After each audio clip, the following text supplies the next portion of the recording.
Hello दोस्तों, आप सभी का हमारे यूट्यूब चैनल पर स्वागत है। आज हम पढ़ेंगे राजस्थान की आंतरिक प्रवाह की नदियाँ।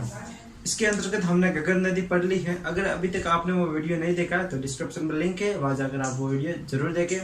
हमने अरब सागर की ओर बहने वाली नदियों को भी पढ़ा और तथा बंगाल की खाड़ी की ओर बहने वाली नदियों को भी पढ़ा।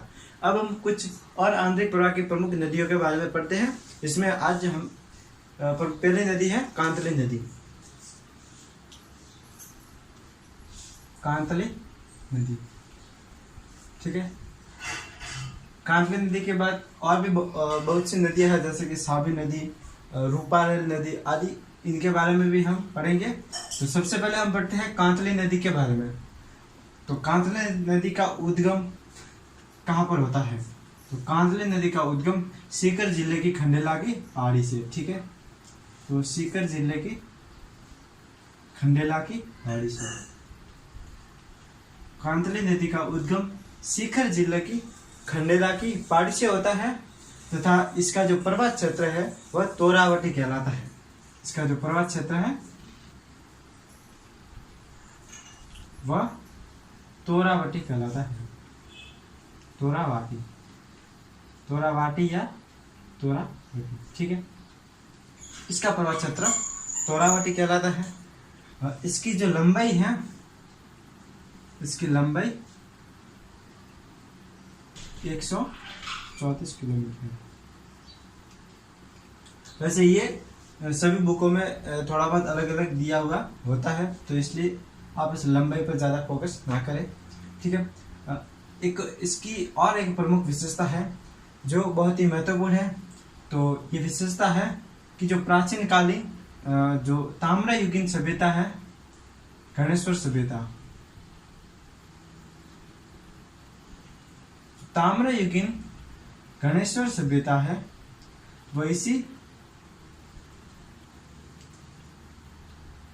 कांतली नदी के किनारे विकसित हुई थी, ठीक है। तो ये इसकी एक प्रमुख विशेषता होती है कि गणेश्वर की सभ्यता है वो किस जिले में विकसित हुई? तो सीकर जिले में किस नदी के किनारे? तो कांतली नदी के किनारे जो गणेश्वर सभ्यता है वह विकसित हुई, ठीक है। जो कांतली नदी का उद्गम सीकर जिले की खंडेला पहाड़ी से और इसका जो विलुप्त है ये सीकर जिले से फिर झुंझुनू जिले में बहती है और जो चूरू जिले की सीमा पर ये विलुप्त हो जाती है। तो इसका जो प्रवाह है वह सीकर से झुंझुनू और फिर चूरू जिले की सीमा पर विलुप्त होती है, ठीक है। तो ये कांतली नदी की कुछ मुख्य विशेषताएं थी, इसके बारे में हमने पढ़ा। अब हम आगे बढ़ेंगे साबी नदी के किनारे, जो कि आंतरिक प्रवाह की एक और प्रमुख महत्वपूर्ण नदी है।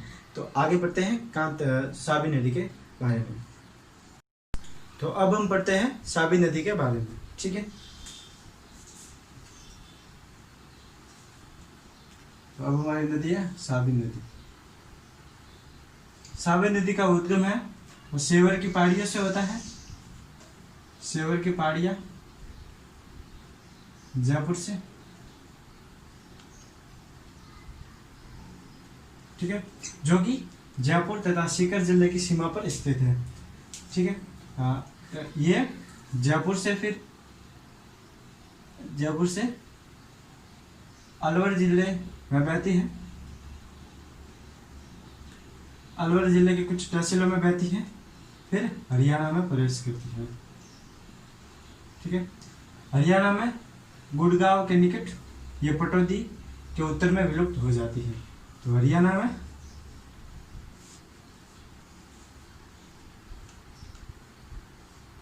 गुड़गांव के निकट पटौदी में विलुप्त हो जाती है, ठीक है।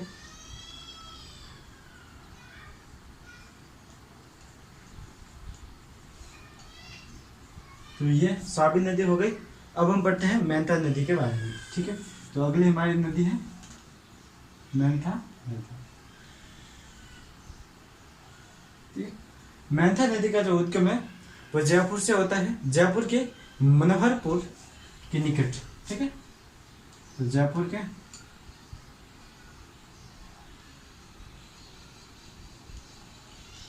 मनोहरपुर के निकट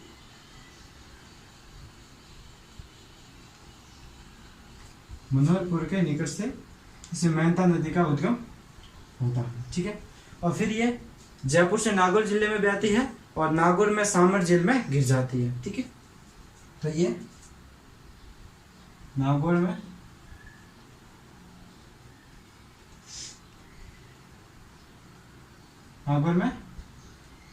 सामर झील में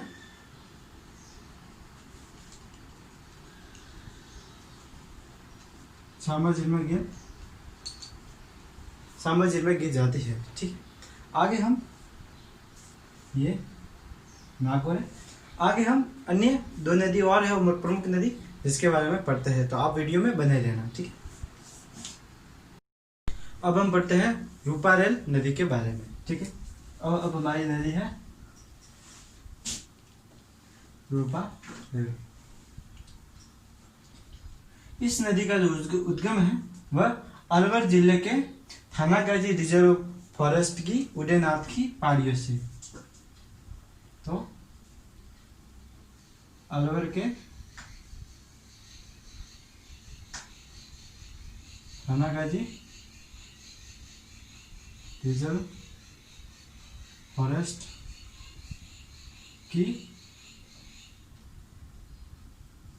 उदयनाथ की पहाड़ियों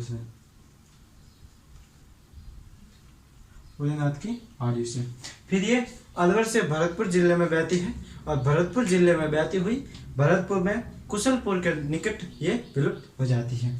तो भरतपुर में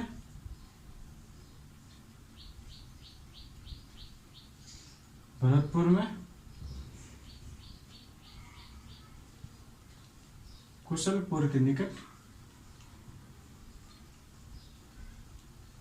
विलुप्त हो जाती है, ठीक है। अब हमारी अगली नदी है रूपनगढ़ नदी।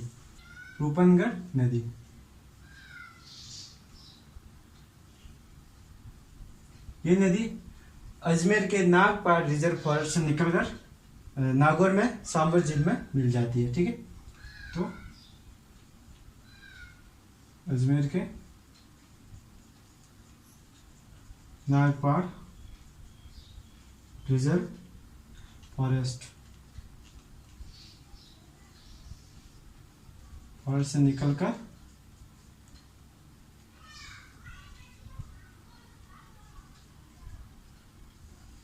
सांबर झील नागौर में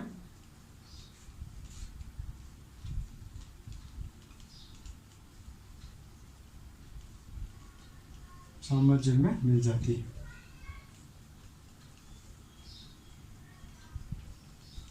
ठीक है। तो ये कुछ महत्वपूर्ण नदियां थी जो राजस्थान की आंतरिक प्रवाह की प्रमुख नदी थी। तो इस प्रकार हमने राजस्थान का आबोहवा तंत्र पूरा पढ़ा। अगर आपको ये वीडियो पसंद आया है तो वीडियो को लाइक करना तथा हमारे चैनल को सब्सक्राइब कर लेना। धन्यवाद दोस्तों।